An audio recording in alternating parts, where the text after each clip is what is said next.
mga ka-greatest, my greatest moto vlog. Ngayong araw po na to, May 16, 2026, bibigyan ko po kayo ng mga basic tip na mga ginagawa ko bago ko paandarin ng ang aking motor o bago ako umalis ng bahay. Okay? Mga ka-greatest, ang mga basic tips na bibigay ko sa inyo, unang-una, dapat i-check nyo yung motor nyo kung yun ay may gasolina. Siyempre, hindi aandar yun kung walang gasolina. Okay? Pangalawa, ang pangalawang tips, check nyo yung gulong. Dapat hindi siya sobrang tigas, hindi rin siya sobrang lambot. So, dapat tama lang. Then, pangatlo, check nyo yung preno. Yung preno sa kaliwa, yung preno sa kanan. Yung sa kaliwa, yun yung sa likod, yung sa kanan, yun yung sa harap. Pero kalimitan, siyempre pag magmamaneho ka, dapat hanggat maaari, isasabay mo yung pagpreno. Priority mo yung preno kasi mas safe po yun. Then, ano ba? Pangatlo na ba? Pangatlo, pang-apat pala, check nyo yung mga side mirror. Kung base sa nakikita nyo sa ayos nyo, dapat ito sa kaliwa, konting-konti lang yung sa parte ng katawan mo ang kita mo dapat sa lahat sa likod, at sa side dito sa kaliwa, tapos ganun din dito sa right side na side mirror mo.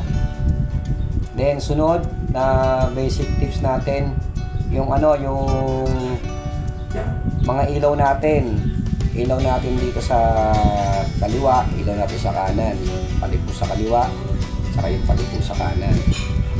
Tapos check din natin yung headlights natin, yung pangmalakasang headlights. Kasi pag ang motor naman, bukas na kagad yung headlight saka yung sa backlight natin sa likod.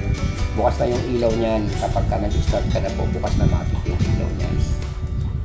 Ang check nyo na lang yung kung paano nyo palalakasin yung ilaw kapag madilim pagka madilim kayo aalis, check nyo mabuti. Sunod, na-check nyo na lahat, pwede na kayo umalis. Double check lang yun. Yun ang isang sa mga basic tips na pwede ko maibigay sa inyo. Okay? Ito po yung mga basic tips, ipapakita ko sa inyo isa-isa.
Mga ka-greatest, meron pa pala ako isa, munti ko na makalimutan, yung pang-anim na basic na ginagawa ko. Wag na wag niyong kakalimutan i-check ang busina. Isa po yan sa mga importante sa motor natin. Kailangan po meron kang busina. Okay? Ito po yung sa busina, pakita ko na rin sa inyo. Ito na.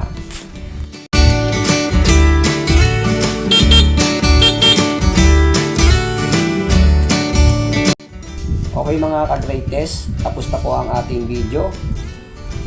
Sa mga nakasubscribe na sa akin, maraming salamat. At sa mga hindi pa po nakasubscribe, please subscribe My Greatest Moto Vlog. Dito lang po yan sa YouTube channel ko. At sa mga YouTube, search lang sa YouTube My Greatest Moto Vlog. Alright!